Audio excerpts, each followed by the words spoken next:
Are you a podcaster? Maybe you've got that big idea and you're looking for a network to join. The multi-award-winning Ozcast network can get your content to eyes and ears all over the world.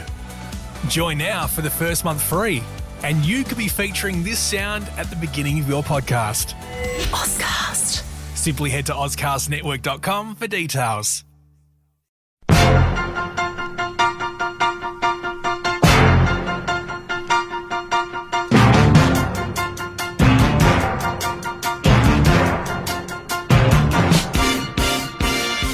Hi everybody, welcome to The Garage. I'm Jeremy Cordeaux. Peter Clayton's with us behind the camera as usual. All is well in the world, except the world is moving too fast. I mean, Pete, I can't understand the days. They're flying past so quickly. Yes. I can't believe it's another week. I was sitting here just 2 minutes ago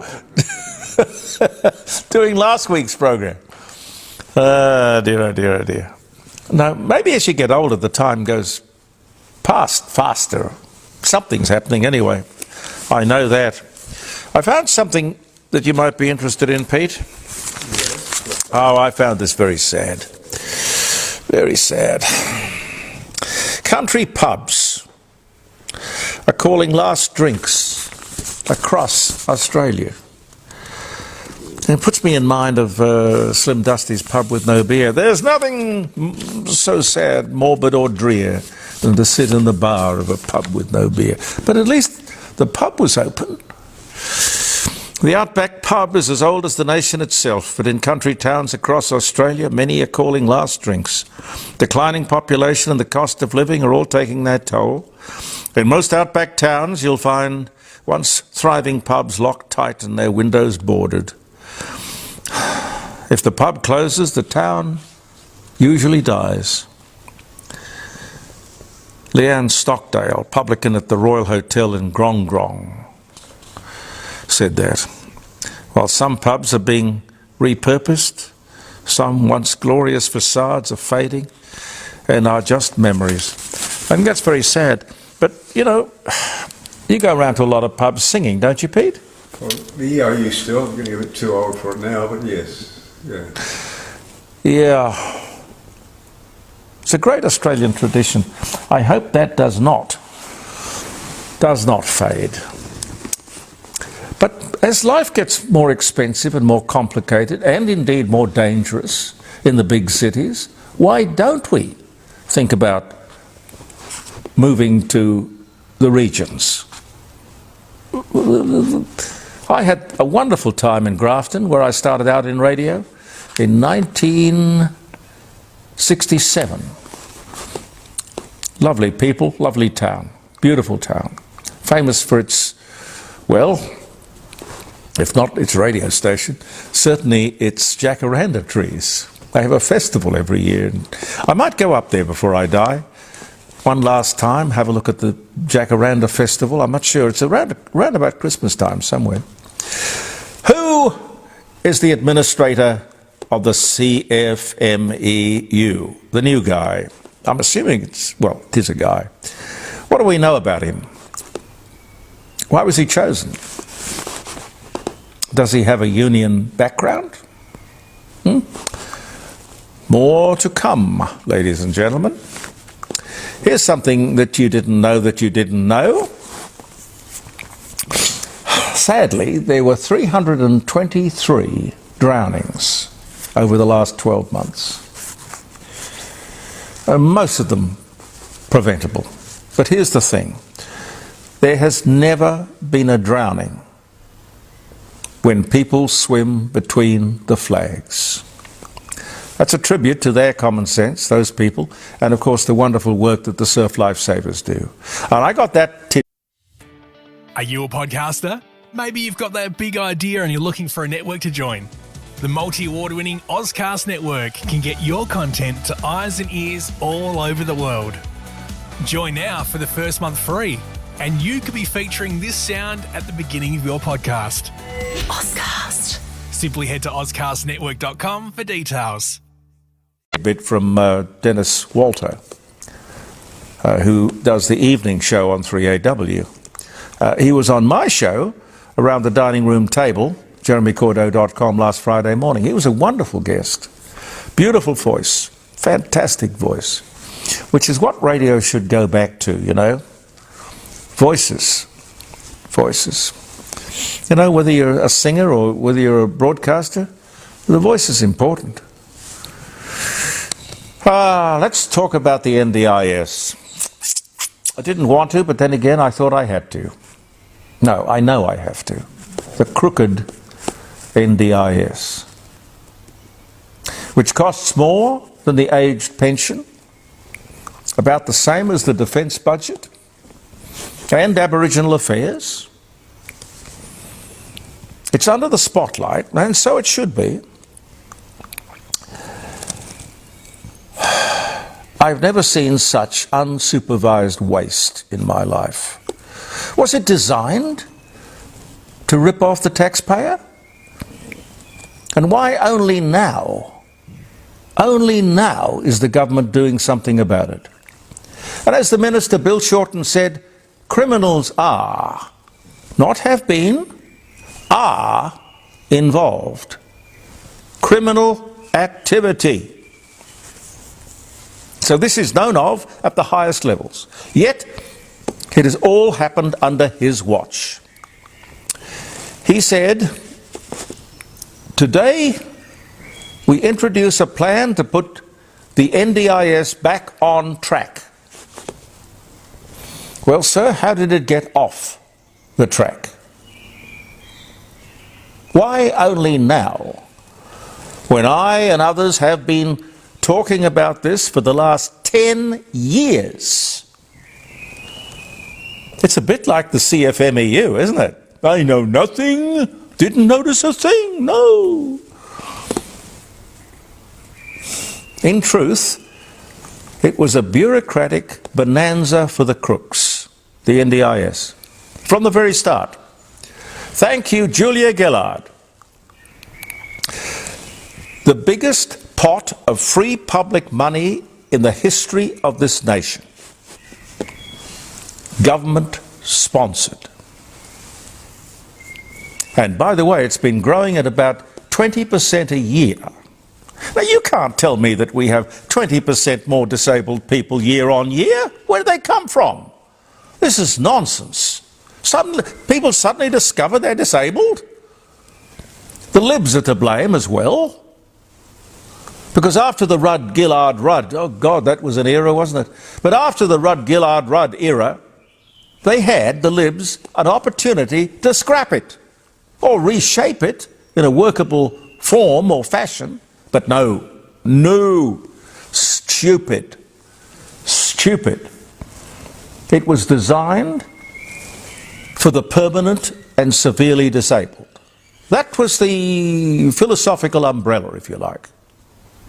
Not naughty kids with developmental problems. Bill Shorten on Sunday, it was Insiders, I think, said this new agreement, after 10 years, mind you, a lot of debate in the House, is the new scaffolding. New scaffolding. They're the bones, you see. Didn't talk too much about the meat. The new scaffolding, which is going to pull back $14 billion over the next 4 years. But no one is going to jail. Criminals who have been defrauding the Commonwealth. Unregistered service providers, some, Bill admitted, don't even exist. Isn't that amazing? And they've got 400,000 separate transactions every single day. Bills that you and I have to pay each and every day. And according to the Minister, many of them are bogus. So we have been paying, according to the Minister, bogus accounts submitted by people who don't even exist. And no one is going to jail or has to repay the money he has rorted. This is totally disgraceful. It is worthy of a royal commission, isn't it? And you know, 400,000 people work for the NDIS. They're not short-staffed. There are only 600,000 people in the disability sector, the people they are there to help. It's almost one-on-one. And remember, all of this is on top of the disability support pension. I repeat,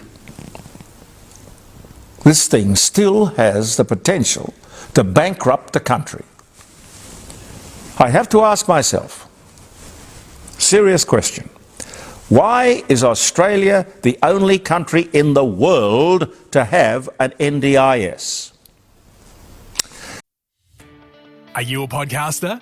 Maybe you've got that big idea and you're looking for a network to join. The multi-award-winning Ozcast network can get your content to eyes and ears all over the world. Join now for the first month free, and you could be featuring this sound at the beginning of your podcast. Ozcast. Simply head to ozcastnetwork.com for details. I suppose I could give you 42 billion reasons why, and each reason has a dollar sign in front of it.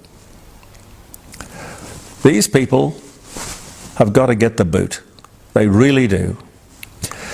Self-funded retirees. Not a lot of encouragement for self-funded retirees these days. Anyway, self-funded retirees are going to pay more for nursing home care. That's the message. Look, if we can pay, if you can pay, I can pay, if we can look after ourselves, we should. But the message is not good. Don't succeed. You won't be rewarded. You will be penalised, disadvantaged. Now, I've heard it said that the wise thing to do is to spend up, enjoy your life, indulge yourself. Spend the kids' inheritance if you like. Get on the pension with all the benefits and perks as quick as possible. Own as little as possible. This should be the last thing in the world that any government should want. But that is what it is encouraging. Speaking of aged care, the Prime Minister said last week, I think I've got his words right, for aged care providers who do the wrong thing, there will be penalties, including jail time. Sir, why not say the same thing about the NDIS providers? Or is that because we wouldn't have enough prison space? Wouldn't have a place to put them all? It's a joke. I totally agree that we must protect our elderly. But like the NDIS, the road to hell is paved with good intentions. When you say that supervisors, management of nursing homes will be held personally and criminally responsible for everything that happens at the home, many people will simply leave the industry. How could they possibly be cognizant of everything that happens under the roof? And of course the insurance companies will dramatically lift nursing home insurance premiums, which will be reflected in the fees charged. Remember the law of unintended consequences, you idiots. God, and if you want a sort of a snapshot, a larger snapshot of all of this crap, have a look at California. Look what the Democrats have done to California. Just look at it. Must talk to you more about that. Maybe at the dining room table come Friday. I was going to say, if on the weekend you're looking for a beautiful place to go and have a quiet drink or a fantastic lunch or dinner, intimate romantic dinner for two, or maybe a celebration, wedding reception, anything at all, product launch, have a talk to Grant at the Rising Sun Inn. It has been named the best inn or pub in South Australia, which is fantastic. You can see the accolade. It's framed, and so it should be, on the wall in the bar. It's in Kensington. You can look it up, and you can read all the tributes that are there for one of our great sponsors, the Rising Sun Inn, Kensington, just off Kensington Road, not far from the city. In fact, it's very close to town, very close to everything, really. And we do thank them for their support for the Court of Public Opinion. I wanted to talk to you about honour-based killings as well. I didn't know, I never understood, let alone, of course, liked the idea or could even accept the idea of honour-based killing. There's nothing honourable about killing someone. But apparently somebody's done the sums. Honour-based killings are costing Australian taxpayers $4 billion a year. Are we totally mad? If you are of this religion or faith, and you will kill people who marry or fall in love outside your parameters or religion or faith, why are you here? You know that people are going to meet people outside that. You can't have a little tiny closed community where your kids are never going to meet anyone who's a Christian. This should be a fundamental question that should be put to every new entry into Australia. Am I right or wrong? Tell me on Friday, maybe. What's going on here? What's complicated? The veil and the hijab are symbols of sexism and misogyny. Women don't, at puberty, suddenly start wearing a veil. They are told to.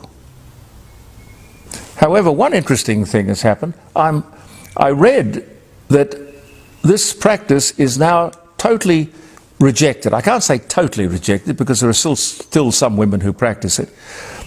But it's rejected by many women in Iran. And there they do it in fear of their lives, which tells me they take it very seriously. Have I got time? I saw this the other night. They haven't done anything for my house. They haven't done anything about my house. This is an Aboriginal resident of a house built by the taxpayers in the Kimberley, which admittedly is remote Australia, in the Kimberley in Western Australia. And there she stood with her mobile phone in her hand, demanding that the government do something, fix up my house, which looked like it hadn't had any maintenance in years. What about personal responsibility? Huh? If somebody gave me a free house, I'd treasure it. You get a free house, and then maybe you look after it, huh? Now, why I bring it up is Slater and Gordon, the legal people, you know, the no-win, no-fee people, they're fighting this legal case. The taxpayers of Australia are being sued for not maintaining these properties. How do you like them apples? Pete, what do you say? It's just disgusting. It's bizarre. Now, our mistake was providing the houses in the first place, if you ask me. But I have to ask, where does the $43 billion given to these people actually go? Not them, obviously. But not our problem. I'm sick of it. Aboriginal people live for, they keep telling me, 60,000 years without us, happily, without our money, our help, our education, our government, our housing. So what's wrong? You know, I would say get on with it. Get on with it. And oh, by the way, what's the difference between a lawyer and a rat? Pete? I'm interested. The difference between a lawyer and a rat. Well, there are some things that a rat just won't do.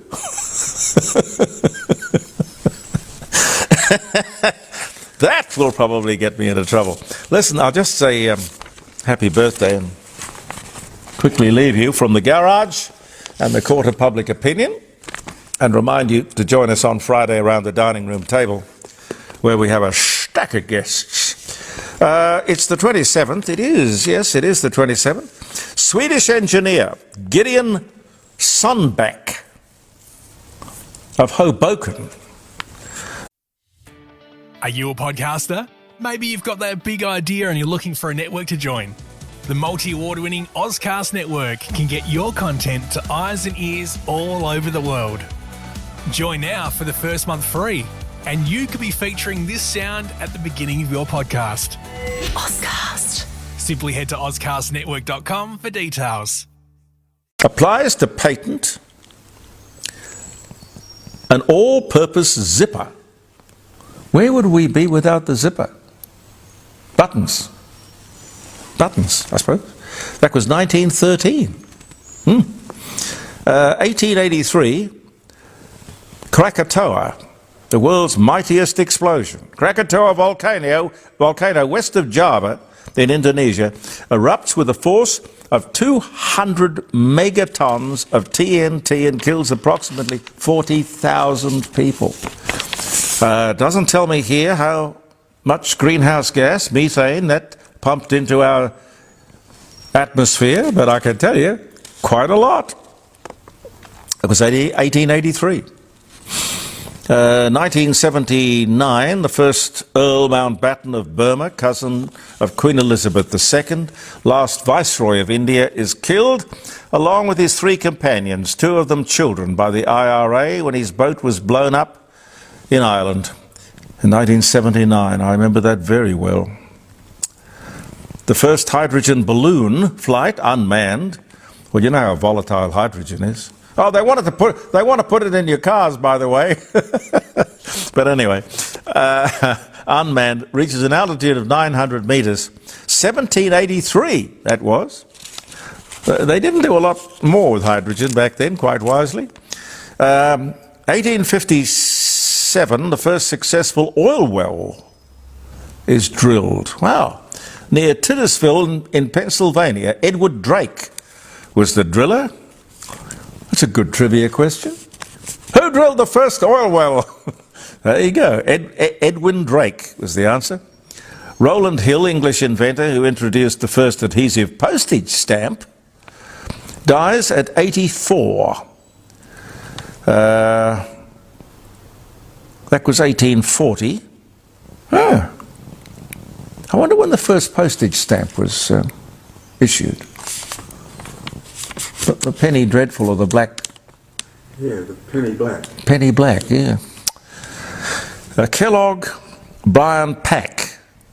60 nations agree to condemn recourse to war for the solution of international controversies.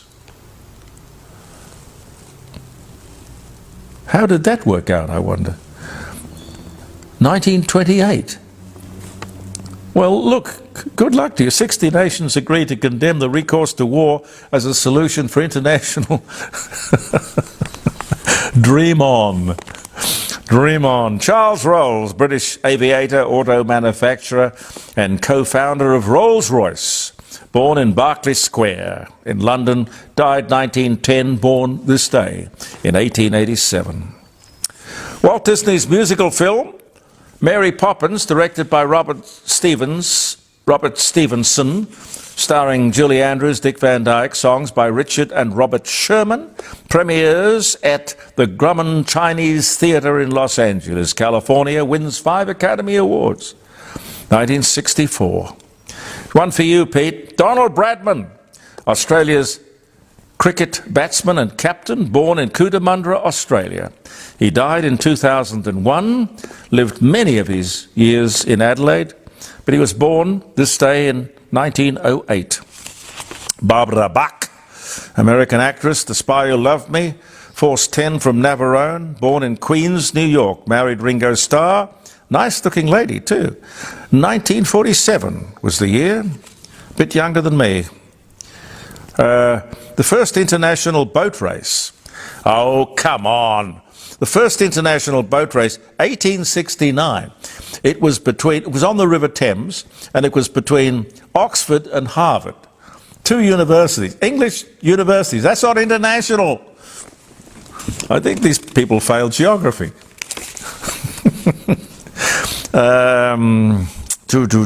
Lyndon B. Johnson, 36th President of the United States, born Texas, 1908, died in 1973. Here's an interesting one. I'll leave you with this. 1941, World War II, the British Royal Navy captures the German U-boat U-570 on its maiden voyage. God, it was hardly ever used. It is reflagged HMS Graf and used by the British for nearly 2 years, much to the chagrin of Adolf Hitler. I didn't even take that around the block. He stole it. Good.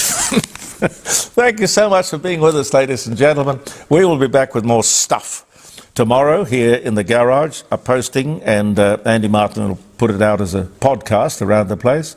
And of course on Friday around the dining room table, jeremycordeaux.com, 9 to 12, where you can have your say about what you will. I'm Jeremy Cordeaux. Peter Clayton and I wish you well. Thank you for viewing the Court of Public Opinion, and believe in yourself.